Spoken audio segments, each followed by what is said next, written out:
योग वशिष्ठ महारामायण सुनते रहने के लिए हमारे चैनल को सब्सक्राइब करें और बेल आइकन जरूर दबाएं।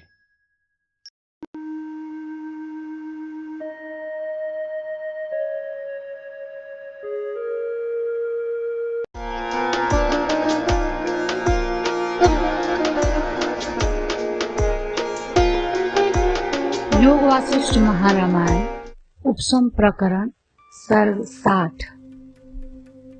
जीवन मुक्त उस सुरगु के देह विनाश पर्यंत असंग रूप से आचरण तथा देह विनाश के बाद आकाश के समान अवस्थान का वर्णन। श्री वशिष्ठ जी ने कहा, भद्र श्री रामचंद्र जी, जैसे विश्वामित्र ने अपने तपोबल से ब्रह्मत्व प्राप्त किया था, वैसे ही उक्त प्रकार के हेमजट नामक भीलों के राजा सुरगु ने विवेक के अध्यवसाय से निश्चयात्मक ज्ञान से परम पद को प्राप्त किया। पुनः पुनः दिवस मालाओं का निर्माण करने वाले भगवान सूर्य की नाई वह राजा बार बार धर्म अर्थ आदि की प्राप्ति की हेतुभूत क्रियाओं का अनुष्ठान करता था। दैवात उन क्रियात्मक चेष्टाओं से दुख पर्यवसित फलों के होने पर भी वह दुखी नहीं होता था। तभी से लेकर वह राजा चिंता ज्वर से मुक्त होकर अपने राजोचित निग्रह और अनुग्रह रूपी कार्यों में वैसे अटल बना रहता था जैसे प्रबल प्रवाह के सामने नदी के मध्य में रहने वाला पर्वत अटल बना रहता है। हर्ष और विषाद रहित होकर प्रतिदिन अपने आय व्यय आदि कार्यों को करते हुए उस उदार और गंभीर आकृति वाले राजा ने समुद्र की सुंदरता चुरा ली, यानी समुद्र की शोभा पर विजय पाई। जैसे प्रकाशमयी कंपन शून्य अपनी शिखा से दीपक अत्यंत शोभित होता है, वैसे ही वह राजा सुसुप्ति के समान निश्चल प्रकाशमयी चित्तवृत्ति से अत्यंत शोभित होता था। वह न निर्दयी था, न दयालु था, न द्वंद्वों से युक्त था, न मत्सर वाला था, न बुद्धिमान था, न बुद्धि रहित था, न अर्थी था और न अनर्थी था।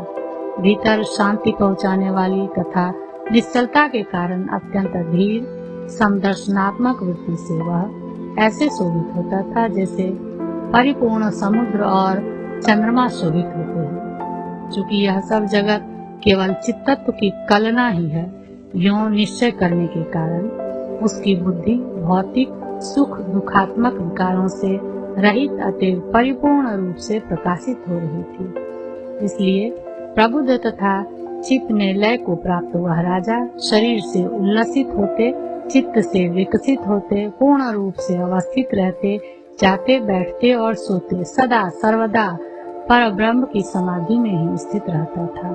कमल की भांति जिसके नेत्र थे और जिसके शरीर में तनिक भी वार्धक्य आदि का विकार प्राप्त नहीं हुआ था, ऐसा वह सुरगु राजा आसक्ति रहित राज्य करते हुए सैकड़ों वर्ष पर्यंत इस भूमंडल में विद्यमान रहा। उसके बाद जैसे बर्फ का कण गर्मी से शोषित होकर स्वकीय मूर्त स्वरूप का अपने आप परित्याग कर देता है, वैसे ही उस राजा ने इस देह नामधारी पंचात्मक अवयव सन्निवेश का अपने आप ही परित्याग कर दिया।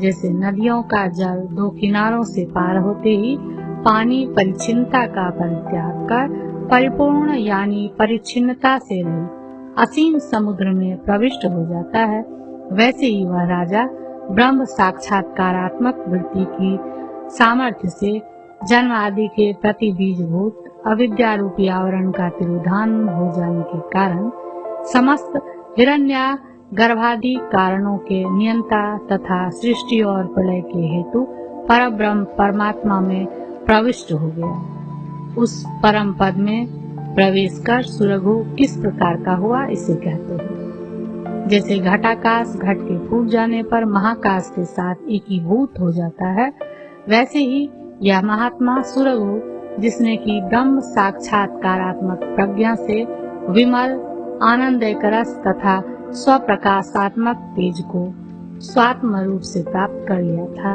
और जन्म आदि विकारों से रहित अवस्था को प्राप्त कर लेने के कारण जिसके समस्त शोक शांत हो चुके थे, पूर्ण रूप से पर स्वरूप ही हो गया, यानी परमात्मा के साथ एकीभूत हो गया। यही इसका निर्वाण था, यह भाव है। 60वां सर्ग समाप्त।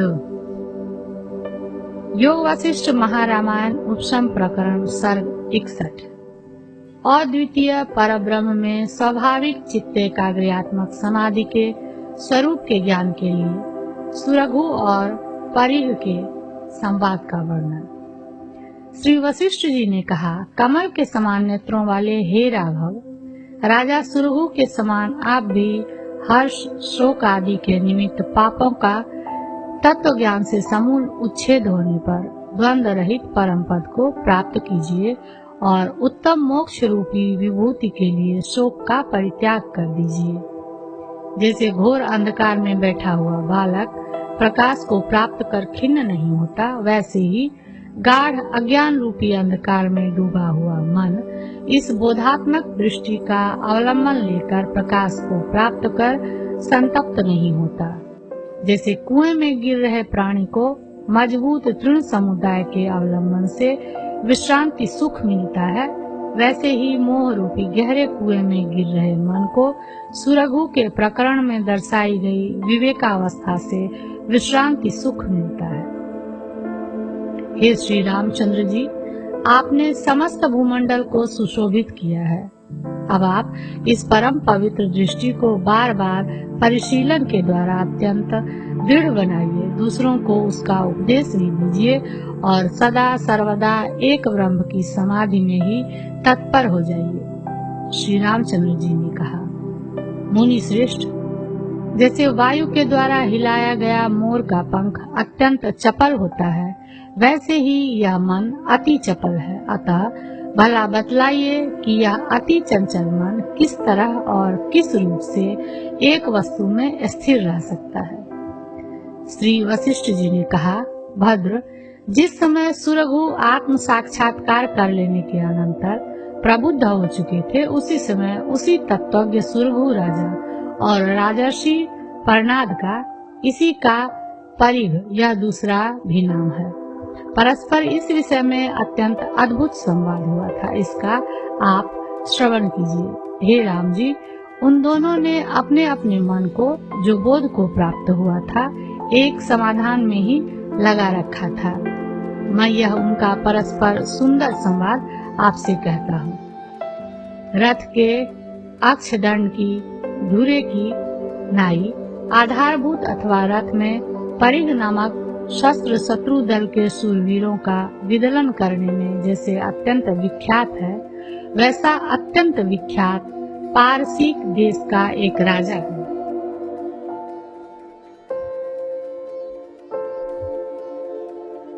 वह बड़े बड़े शूरवीर शत्रुओं का विनाश कर देता था। उसका नाम था परिघ। हे रघुनंदन, जैसे नंदनवन में रहने वाले कामदेव का वसंत मित्र है, वैसे राजा परिघ सुरघु का परम मित्र था।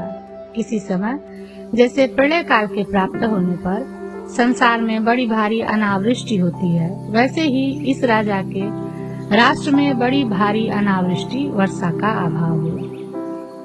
उसमें कारण राजा का दोष नहीं था, किंतु कारण था प्रजाओं का पाप रूपी दोष। जंगल में प्रज्वलित अग्नि में जैसे प्राणियों की पंक्तियां नष्ट भ्रष्ट हो जाती है, वैसे ही अनावृष्टि से वहां की बहुत सी जनता क्षुधा से गत प्राण होकर नष्ट भ्रष्ट हो गई। प्रजा का कष्ट देखकर राजा परिघ अपार विषाद से ग्रस्त हुआ।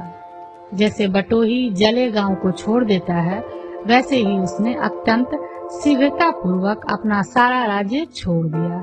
प्रजाजनों को विनाश से बचाने के लिए उसने अनेक उपाय किए, उन्हें कुछ भी लाभ नहीं हुआ। अतः अपने राज्य से विरक्त होकर मृग चर्मधारी बड़े बड़े मुनियों की नाई अरण्य में तप करने के लिए चला गया। जिसे नागरिक नहीं जानते थे, ऐसे किसी दूर अरण्य में विरक्त आत्मा होकर ऐसे रहने लगा जैसे दूसरे परलोक में रहता हो। जिसकी बुद्धि शांत हो चुकी थी तथा जिसने अपना दमन किया था, ऐसा पर्वत के गुहा मंदिर में तपस्या कर रहा वह राजा परिग वहाँ स्वयं शुष्क और जीर्ण शीर्ण पत्तों का भक्षण करता था।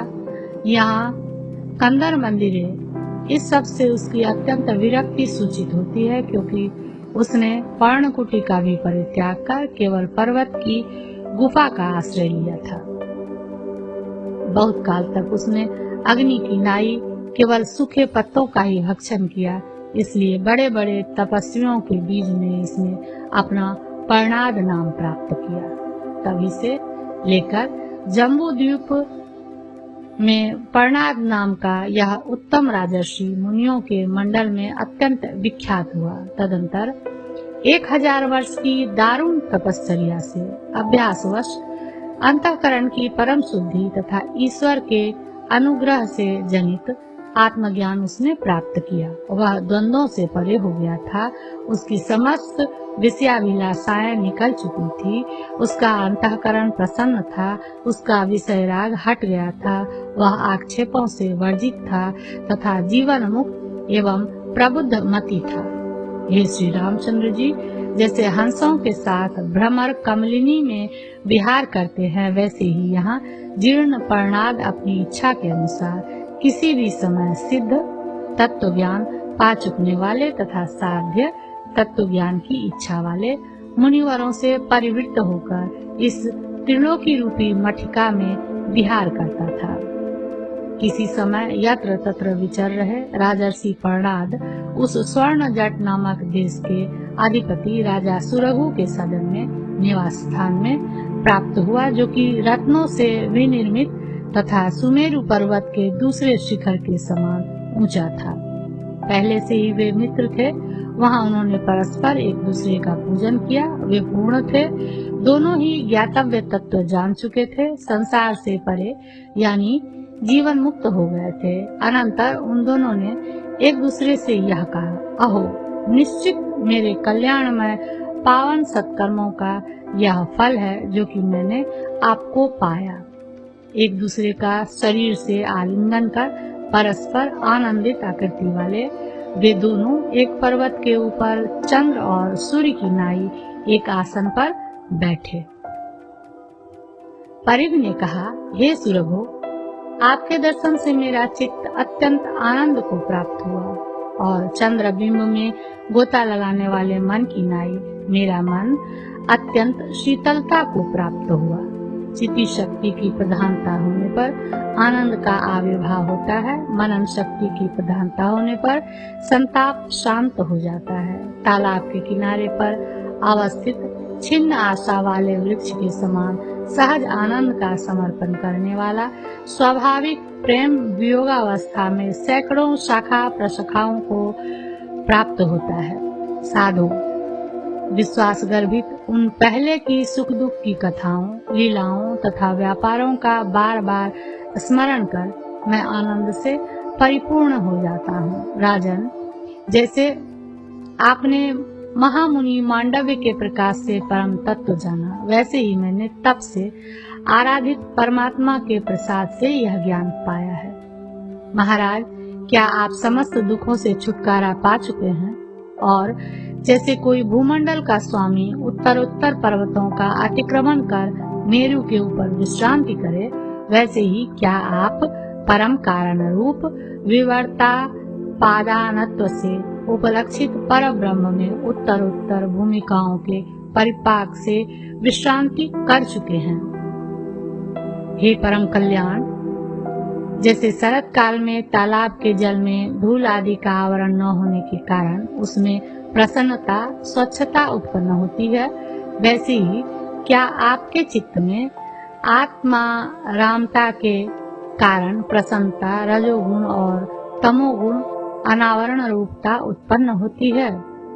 हे सौभाग्य संपन्न राजन, सुप्रसन्न एवं गंभीर समदृष्टि से क्या आप समस्त जनों के हित के साधन अवश्य कर्तव्य कर्मों को करते हैं? राजन, शारीरिक और मानसिक पीड़ाओं से रहित धीर तथा धन धान्यों से संपन्न जनता समस्त चिंताओं से निर्मुक्त होकर क्या आपके देश में निवास करती है? महाराज, उत्कृष्ट सस्य आदि फलों से संपन्न, विविध फलों से विनम्र, कल्पलता की नाई पृथ्वी क्या आपकी प्रजाओं का समय समय पर तत् इच्छित फलों की पूर्तियों द्वारा सदा सर्वदा पोषण करती है? राजन, चंद्रमा की अनेक किरणों की नाई समस्त दिशाओं में तुषार के समूह के सदृश आपका क्या पवित्र यश फैला है। महात्मन, जैसे तालाब का जल अपने अंदर रहने वाली कमल के नाल की भूमि को भर देता है, वैसे ही क्या आपने अपने प्रशस्त गुण गणों से दिशाएं भर दी हैं? क्या धान की क्यारियों के कोने में अवस्थित अति प्रसन्न कुमारियां प्रत्येक गांव में आपके आनंदवर्धक यशोगान कर रही है? धान्य, धन, विभव, सेवक, स्त्री जन, पुत्र, परिवार और नगर आदि सर्वत्र स्थानों में कुशल तो है ना? शारीरिक और मानसिक पीड़ाओं से रहित यह आपकी देह रूपी लता ऐहिक फल के साधन रूप से विहित का शरीरी आदि और पारलौकिक फल के साधन रूप से विहित ज्योतिष, टोम आदि क्रियाओं से होने वाली पुण्य रूपी जो फल है उनको करती तो है ना? हे जितेंद्रिय, ऊपर ऊपर से रमणीय दिखाई देने वाले पर असलियत में आत्म तत्व में भारी प्रतिबंधक होने के कारण महान वैरी इन विषय रूपी सर्पों में आपका अंतःकरण वैराग्य धारण करता तो है ना? अहो, अपने दोनों को एक दूसरे से अलग हुए बहुत काल व्यतीत हुआ, परंतु वसंत ऋतु और पर्वत तट की नाई समय प्राप्त होने पर फिर मिल गए।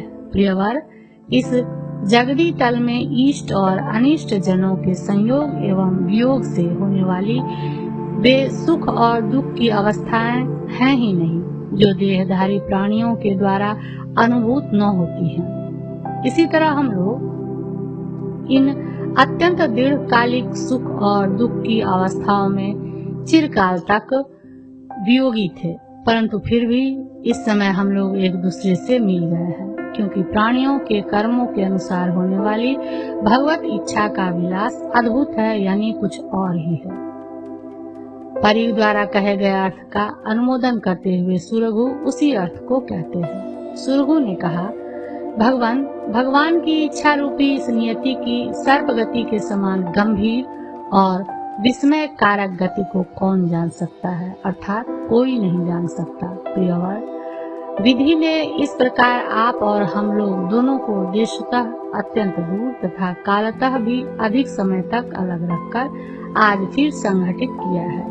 अहो, भला बतलाइए, विधि के लिए क्या असाध्य है? महात्मन, आज तो हम लोग अत्यंत सुखी होकर अवस्थित हैं।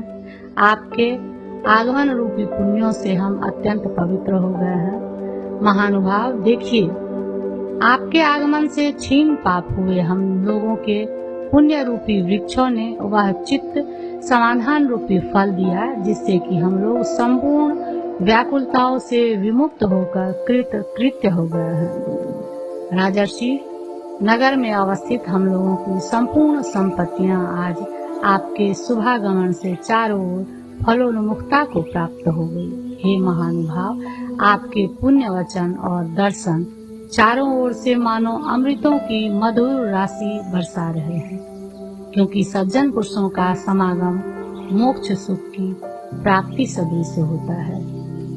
61वां सर्ग समाप्त।